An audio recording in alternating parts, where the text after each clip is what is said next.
Yo, what's going on, Dragon Ballers? Welcome back to another event recap video. Today we have two events to go over. Now we're pretty much outside this phase of DBS Fest where things have been consistently best of one with pre-side.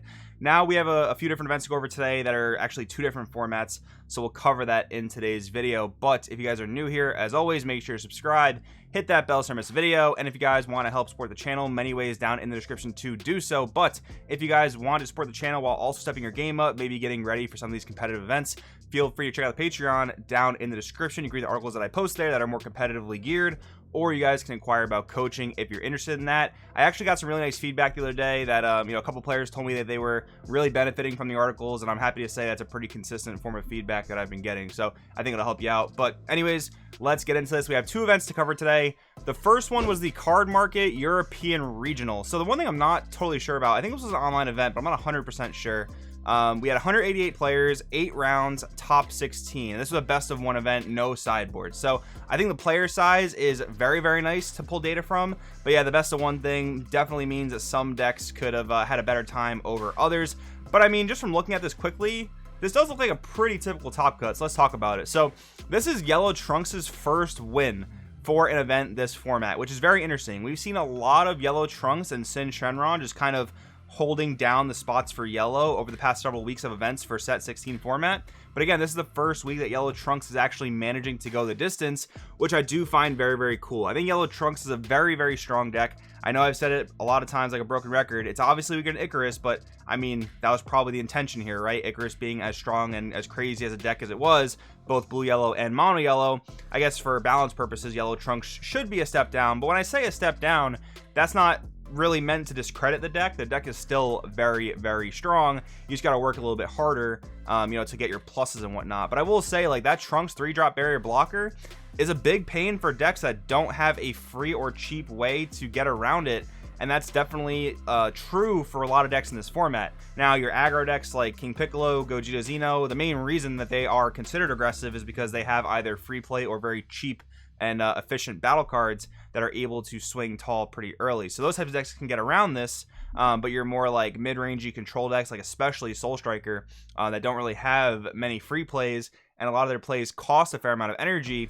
That one card, it's kind of like the Android 21, Android 18 field card, where the first card you play gets Summoning Sickness. So if you don't have a great way to play around that, you're not going to be able to apply really great pressure. Now, all that to say, that's what I've been learning about the Trunks deck, as more and more weeks have gone on with the format. And I do actually have the first place deck list from this tournament in tomorrow's video. So if you guys want to see that deck profile, make sure to come back tomorrow. But anyways, 3 Godzilla Xenos. Now, in this particular format, this is going to be the only other deck that takes up more than one top cut slot here.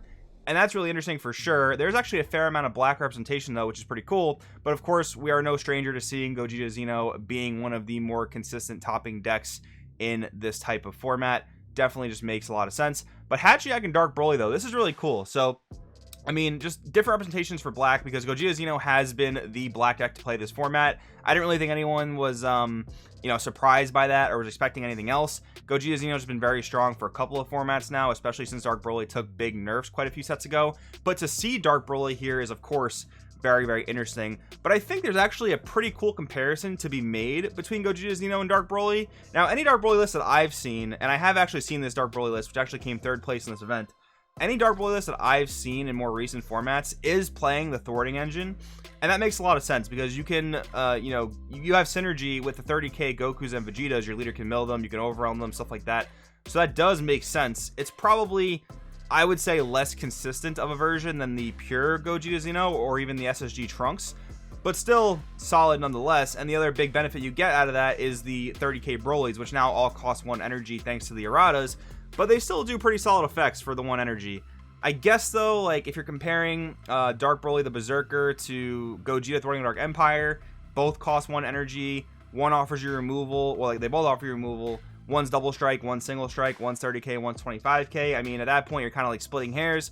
But yeah, I mean, that's where that's where my head is in terms of Dark Broly. Maybe not being quite as bad as people probably assume it is. And I'm not saying it's going to overtake Gogeta Xeno by any means. I don't believe that to be true, but I don't know, just some comparison going on in my head about the two decks. But anyways, Hachiyak You know, a whole different black deck altogether, relying on you know, basically the ability to stall the opponent out via the leader, play some bigger boss monsters. Not quite sure what this list looked like, but Hatch did manage to top this event, and the next event we'll talk about, and I think it also topped one last week if I'm not mistaken, so maybe some consistency there for the deck. Anyways though, King Piccolo, no stranger to it at this point. I mean, the only surprise with King Piccolo here is that there's only one in the top cut and that it's not closer to top 4. Like, that's, in my opinion, the only big surprise here. U7 Goku, more of the same. There are some events we see a ton of U7 Goku, and there are some events we barely see any of it. So that's always gonna be an interesting phenomenon to me. It's not really like that consistent as far as like how many of them are in a top cut, but you'll usually see it in a top cut, if that makes sense.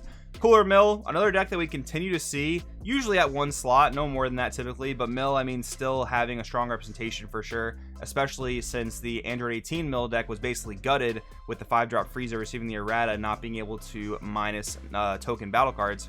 Then we have Launch Red Green. So Launch is actually a really cool one to talk about here. Launch is one of those decks that kind of just like randomly appears and then disappears from a given format. It just seems like one of those rogue decks that's always good, and if you're a player that's dedicated to Launch, it seems like you can always do your thing. I will say though, one of the things that Launch struggles against is this type of like control deck that doesn't really attack too much, because Launch certainly wants to be in the combo step for most of the game. And if we are really trending more towards like an aggro / sort of mid-rangey meta that still attacks a fair amount, that does seem pretty solid for Launch.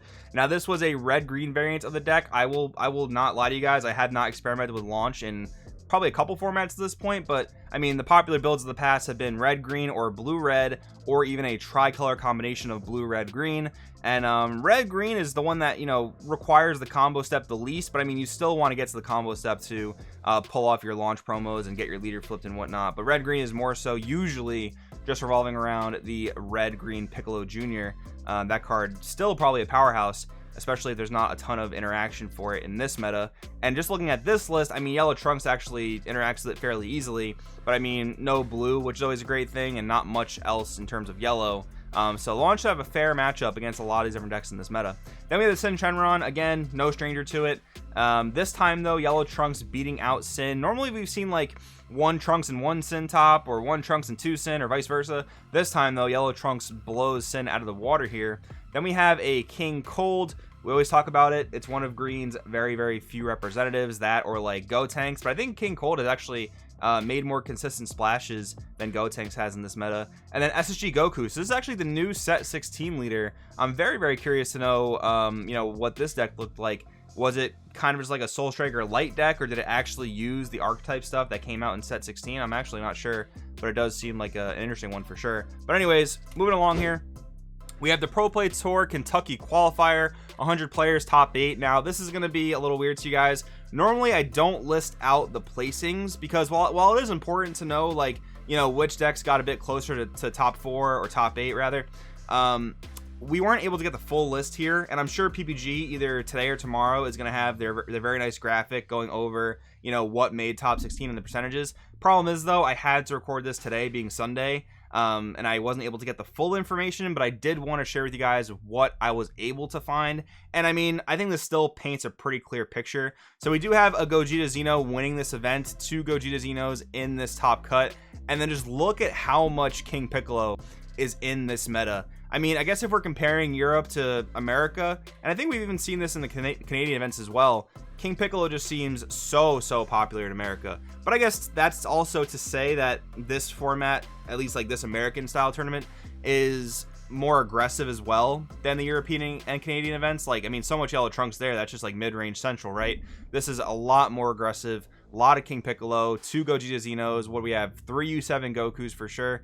Another Hachiak topping, which is, you know, again, a testament to maybe that deck's possible continued consistency. And then we have an SS4 Vegeta, one of our only blue representatives here. Now, I mean, in this event and last event, it's definitely very interesting that there is no Soul Striker here. I think a lot of us have been wondering, where has Soul Striker been? Why is it not doing so well? I actually have a Soul Striker profile coming out later this week where I give my thoughts on that, because after playing it for the past couple of weeks, I feel like I've learned some things about it and have a bit of a better idea why it's not topping as much as a lot of us probably expect it to be. But yeah, I mean, make sure to tune in for that if you want to see it. But anyways, Janemba Mill, I was told this is a blue-yellow variant of the deck, so very stally with your blue and yellow card, just milling the opponent out.